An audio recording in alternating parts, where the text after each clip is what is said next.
अ, कल की क्लास में हमने पढ़ा था one one onto function के बारे में पढ़ा था, सारा डिटेल्स में पढ़ा था। पहले पढ़ा था फंक्शन बोलते किसको है, फिर हमने डिस्कस करा था वन वन फंक्शन क्या होता है, फिर हमने डिस्कस करा था ऑन टू फंक्शन क्या होता है, total number of one one function क्या बने थे, number of onto function, उनका ज्योमेट्रिक मीनिंग वगैरह करे थे, कुछ क्वेश्चंस भी करे थे इन पे। अब आज आपका कुछ इसकी प्रॉपर्टीज पढ़ रहे हैं, उसके बाद फिर हम कंपोजिट फंक्शंस पढ़ेंगे, उसके बाद आगे जैसे सिमिलर सेट्स वगैरह टॉपिक आते रहेंगे। तो आज का आपका टॉपिक है, कुछ प्रॉपर्टीज पढ़ते हैं फंक्शन की। ये भी जैसे पहला, इफ एफ इज, ये समझ लें एफ है, ये ए से बी में क्या है, इज वन वन। यदि एफ ए से बी में क्या है, वन वन है, तो अपन को ऐसा जी जरूर मिलेगा बी से ए, जहां ये जी क्या होगा, जी इज ऑन टू। अब इसका क्या मतलब हो गया, ए से बी यदि बोल रहे हैं वन वन, आपको पता है वन वन में क्या होता है, यहाँ से हल्का सा बता देता हूँ आपको। वन वन में पता है कि जो ए के डिफरेंट एलिमेंट है उनकी क्या होती है, बी में डिफरेंट इमेज होती है।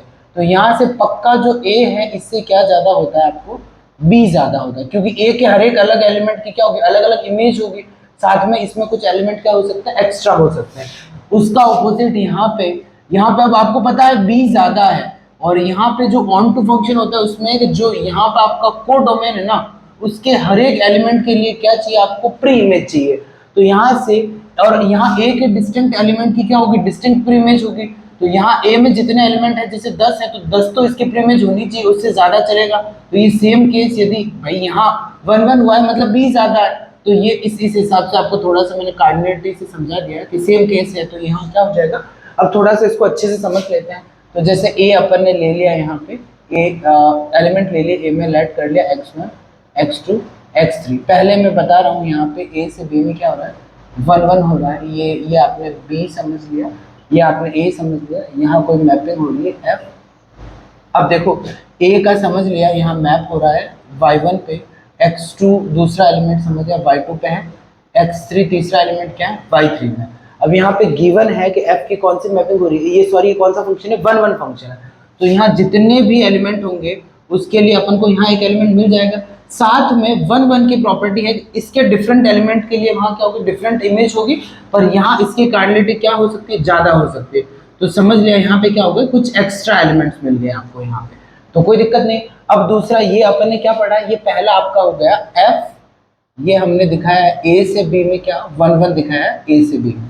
अब देखो दूसरा इसका ऑपोजिट करते हैं, अब लेट करते हैं, दूसरा मामला किसका चल रहा है, जी का चल रहा है। जी क्या होगा, जस्ट इसका ऑपोजिट हो जाएगा बी से ए। अब यहाँ पे ये बी में अपन ने एलिमेंट ले लिए हैं, तो ये आपके लिख दिया y1 y2 y3 dash dash dash, और यहाँ पे हमने समझ दिया जो क्या है, एक्स्ट्रा एलिमेंट्स है। अब अपन को कोई इतना पता है कि भाई ऑन टू होने के लिए क्या चीज़ मैंडेटरी है, कि यहाँ एक भी एलिमेंट क्या नहीं खाली नहीं होना चाहिए, यहाँ के हर एक एलिमेंट की क्या होनी चाहिए, प्री इमेज होनी चाहिए। तो अब देखो इसमें जैसे x1 की इमेज आ रही है y1, तो y1 की प्री इमेज क्या हो रही है, x1। ये क्या प्री इमेज नहीं, अपन जैसे x1 की इमेज थी y1, तो y1 को मैप कर दिया कहाँ पे, x1 पे, y2 को क्या कर दिया, x2 पे कर दिया। तो यहाँ पे जो प्री इमेज वाले हैं कुछ एलिमेंट तो सारे सेटल हो जाएंगे।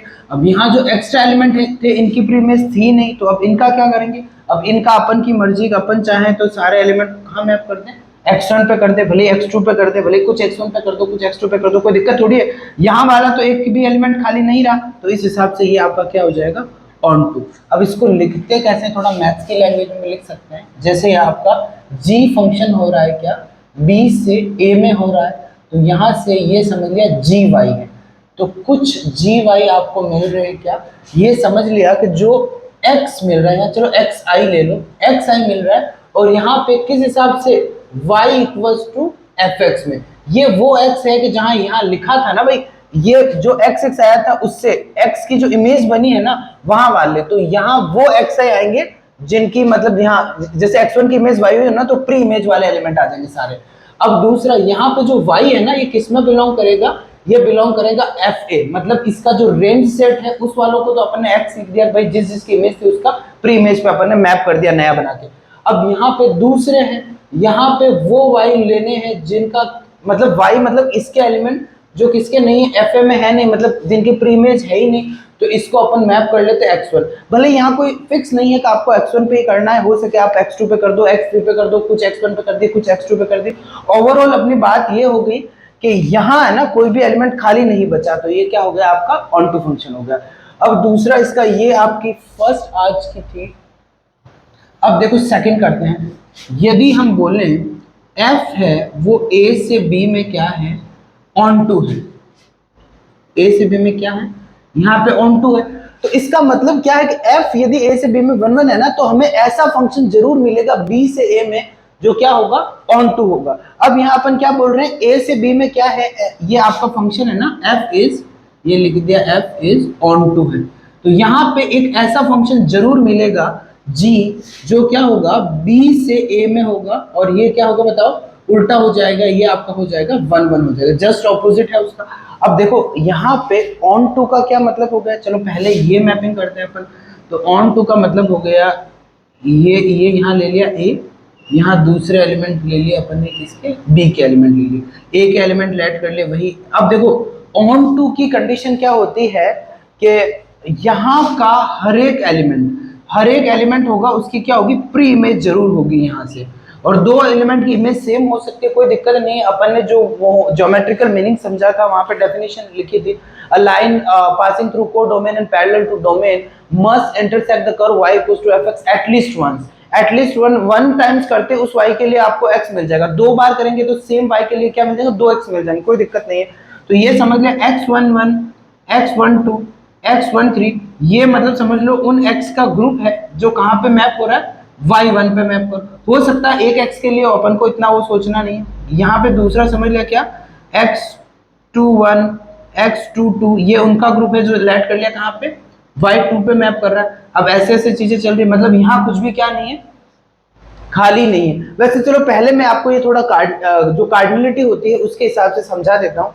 ऑन टू फंक्शन के लिए एक कंडीशन होती है कि जो इधर के डिस्टिंक्ट एलिमेंट होते हैं उनकी क्या होती है, यहाँ पे डिस्टिंक्ट मतलब इमेज होती है, तो इसकी जो कार्डिनलिटी होती है, कार्डिनलिटी उससे ज्यादा होती है ए की, तो ये आपके कंडीशन होती है किसकी, ऑन टू की, हमने ऑलरेडी डिस्कस कर दिया।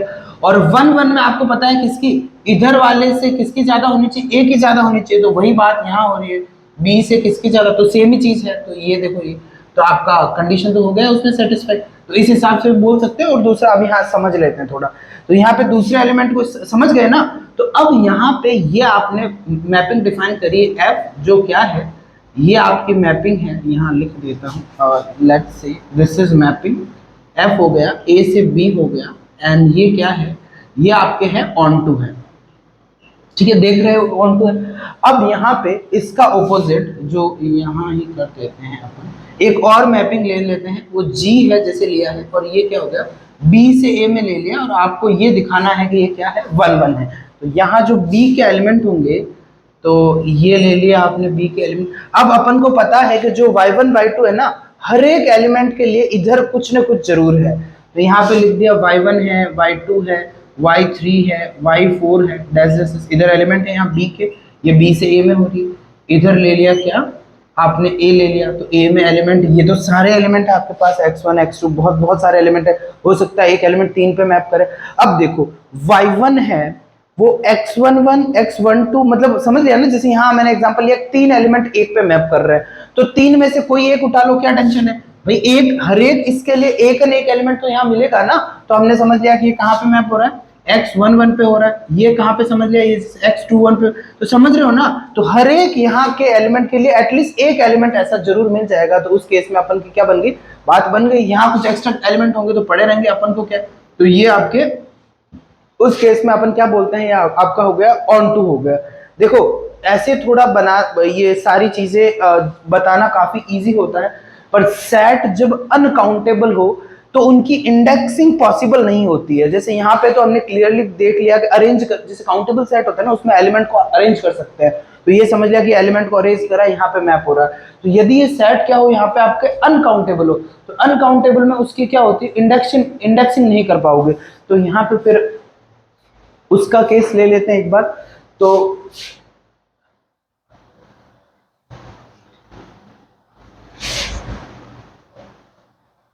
देखो when when sets are uncountable, ये तुम लिख लेना कि और इतना नेसेसरी, जब सेट अनकाउंटेबल हो ना तो उनकी इंडेक्सिंग क्या होती है, ऐसे पॉसिबल नहीं होता है अरेंज करना।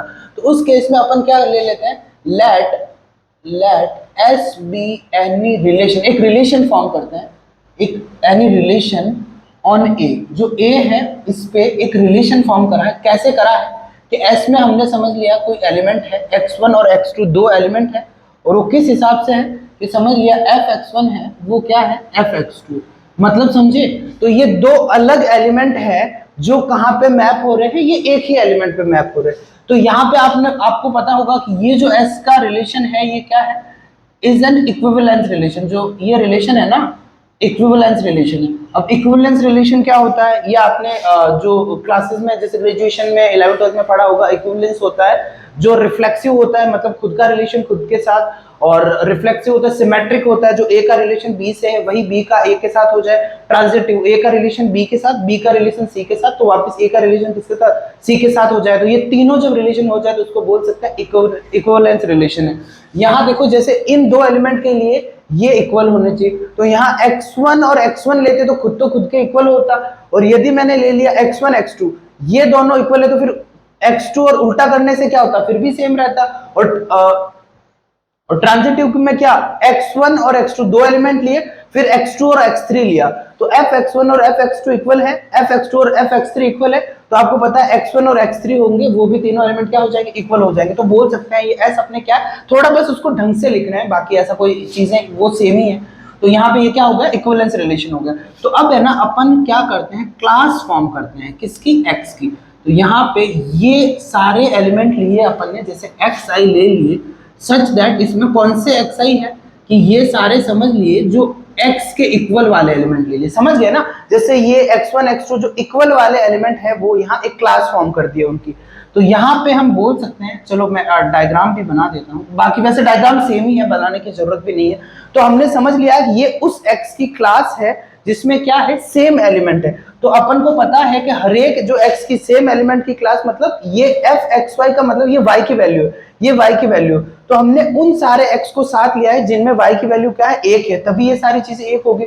तो हमको पता है फॉर ऑल y के लिए, for all y belongs to, यहाँ क्या हो जाएगा आपका y a है ना b में अपन को एक ना एक ऐसा एलिमेंट मिल जाएगा, किसमें भाई, इस क्लास का। अपन के पास बहुत सारे एलिमेंट है, there exist at least one xi जो a में मिल जाएगा। तो बस हो गया आपका, y के हर एक एलिमेंट के लिए अपन को एक xi मिल गया। तो ये बस इसको ऐसे भी लिख सकते हैं। इसमें आप ये डायग्राम सेम ही बना देना, दूसरा हटा देना, क्योंकि अपन ने एक ही क्लास फॉर्म करी है, तो डायग्राम वुड बी सेम।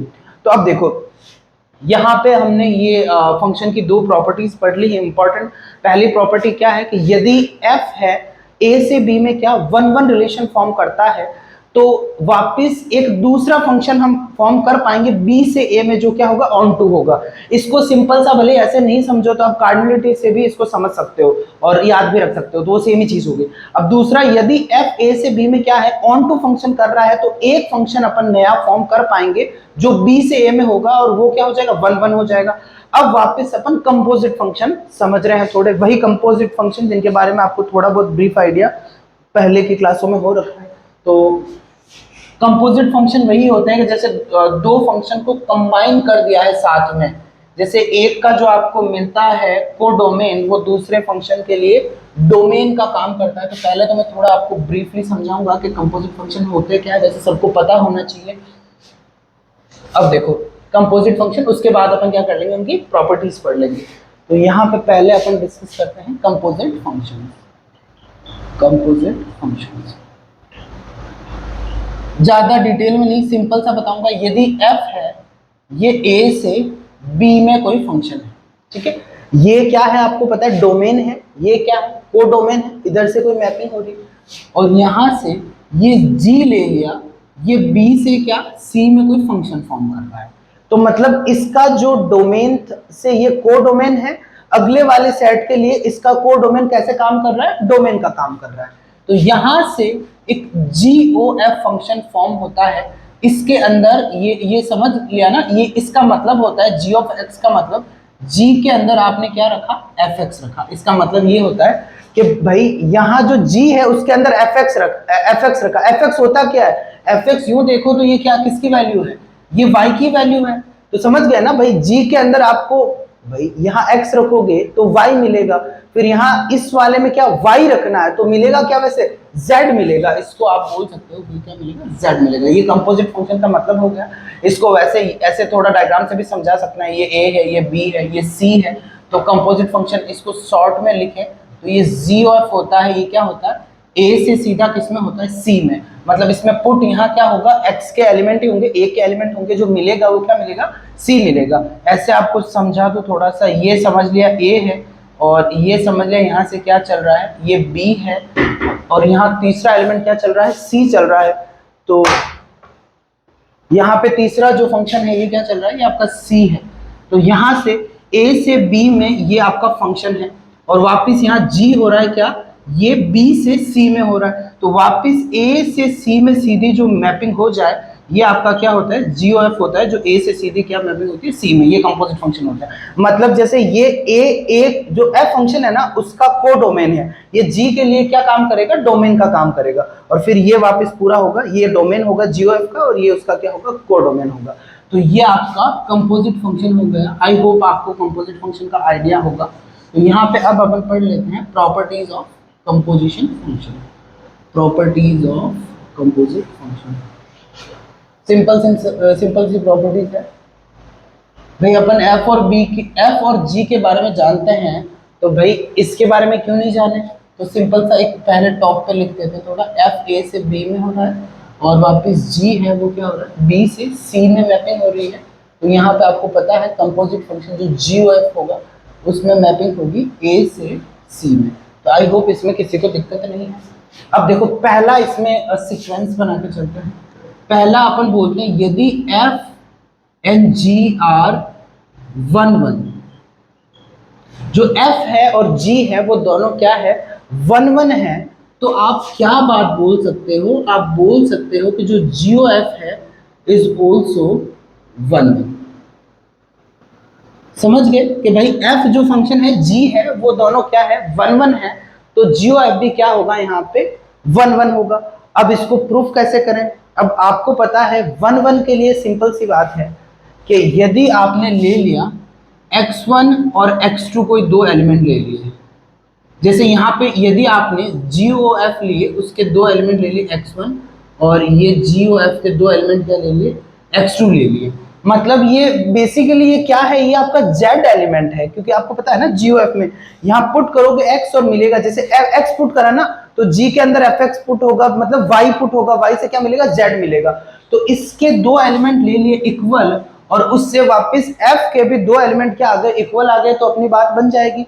अब देखो इसको ढंग से लिखते हैं, GOF का क्या मतलब है, g के अंदर क्या लिखा, fx लिखा और यहाँ भी क्या हो गया, g के अंदर क्या हो गया, ये fx2। ये इसका मीनिंग है सिंपल कंपोजिट फंक्शन का, GOF का। अब देखो अपन को पता है कि भाई g है ना, g इज 1 1 है। 1 1 का क्या मतलब हो गया, मतलब g के अंदर दो एलिमेंट रखोगे, यहां से ये समझ लिया y पुट करा तो ये पूरी वैल्यू किसकी है, z की वैल्यू है। यहां से भाई g से ये ऐसे काम करता है। तो यहाँ आपने दो एलिमेंट रखे, ये और ये लिखे, और यहाँ एक मिल गया आपका क्या, g, ये fx1 मिल गया, दूसरा एलिमेंट मिल गया जैसे g fx2 मिल गया। अब यहाँ बात बोलिए ये दोनों इक्वल है, तो भाई ये दोनों भी इक्वल होंगे, क्यों, क्योंकि g 1 1 है। तो भाई इधर वाले इक्वल है तो अंदर पुट वाले भी इक्वल होंगे। ये बात आप बोल सकते हो कि यहाँ क्या इक्वल होगा, fx1 और fx2 क्या हो जाएगा, इक्वल हो जाएगा। अब यदि बोल रहे हो fx1 और fx2, मतलब इधर वाला समझ लिया x1 है, इधर वाला समझ लिया x2 है, तो इधर मैपिंग क्या हो रही है, fx1 हो रही है, इधर मैपिंग क्या हो रही है, fx2 हो रही है। तो यदि आप बोल रहे हो ये दोनों एलिमेंट इक्वल है, तो भाई f तो क्या है, 1 1 है ना। तो f आपको पता है कि क्या है, f इज 1 1। तो 1 1 मैपिंग है, तो यहाँ क्या हो जाएगा, तो इधर वाले दो एलिमेंट इक्वल है तो इनको भी क्या होना पड़ेगा, इक्वल होना पड़ेगा। तो यहाँ पे दो एलिमेंट जो z के इक्वल लिए थे, उस दो से ये इक्वल आ गए, इन दो से ये, तो इन दो इक्वल से ये सीधा c के दो एलिमेंट करे इक्वल, तो वापस a के दो इक्वल आ गए। तो मतलब क्या हो गया, यहाँ से वी कैन कंक्लूड, क्या कर सकते हैं कंक्लूड, GOF क्या है, a से c में आपका क्या हो गया, 1 1 हो गया। I don't think there is any problem in this. अब देखो सेकंड इसका पढ़ते हैं, f और g क्या है, ऑन टू है, तो आपका जो GOF है वो भी क्या होगा, ऑन टू होगा। देखो ये आपका सेकंड पढ़ लेते हैं। ये आपने लिख लिया f and g are onto बोल दिया इन दोनों को, तो we can conclude that g o f जो होगा वो क्या होगा, ये मैंने टॉप में लिख दिया है तो बार बार ए सी का इतना नीडेड नहीं है, इज ऑन टू, ये भी क्या होना चाहिए, ऑन टू होना चाहिए। अब ऑन टू है जी ओ एफ, तो इसका मतलब ये कब होगा ऑन टू, मतलब ए बी और सी, इसके हर एक एलिमेंट के लिए।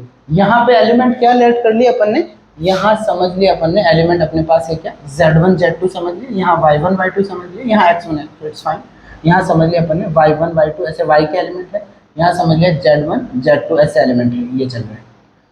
तो अब देखो फॉर ऑल, हर एक Z के लिए GOF क्या हो रही है, A से C मैपिंग हो रही है, इसके हर एक एलिमेंट के लिए एक एलिमेंट A में मिल जाए तो उस केस में अपन कंक्लूड कर सकते हैं कि क्या बात है भाई, अपन बोल सकते हैं ना कि इसके हर एक एलिमेंट के लिए एक एलिमेंट यहाँ मिल जाए, मतलब यहाँ कुछ भी खाली नहीं है, तो उस केस में हम कंक्लूड कर पाएंगे कि GOF क्या है, वो ऑन टू है।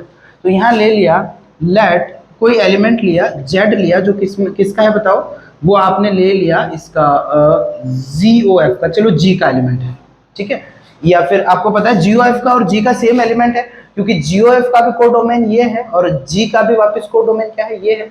तो for all Z belongs to GOF, अब आपको G को बिलोंग कर रहा है, GOF को कर रहा है तो ऑब्वियस है, सॉरी G को नहीं कर रहा है, C को कर रहा है, क्योंकि दोनों का कोडोमेन सेम है।